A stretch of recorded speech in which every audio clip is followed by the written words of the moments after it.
Тешко е деновиве да си Венко Филипче, освен што партијата ти тони и ти се распаѓа, па сега животот уште да ти го комплицира и златната виза за Дубај.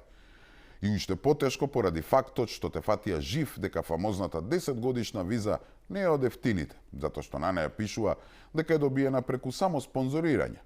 И тоа може да се провери на сајт, обично чини $500,000. Видете да имаше добиено врз основа на неговата лекарска стручност. Никој немаше ни да ја спомнува.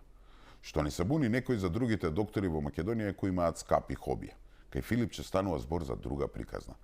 Таму проблем е што самиот постојано ги менуваше изјавите. Имам, немам, добро имам, ама за доктор, за на крај да испадне извршен директор.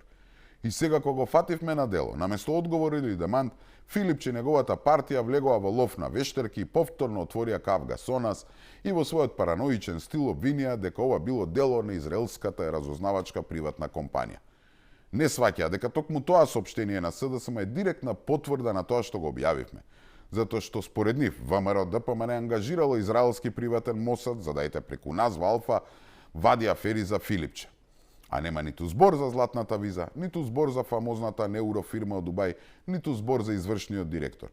Тогаш логично би било дека ако шпионите од приватниот Мосад не ги дале документите, што е надвор од било каков здрав разум, но еве да е така, значи се што стои во нив е вистина.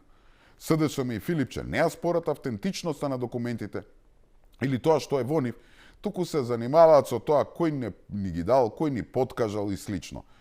Затоа што се тоа требало да биде тајно. Реков ја, не е лесно да си Филипче.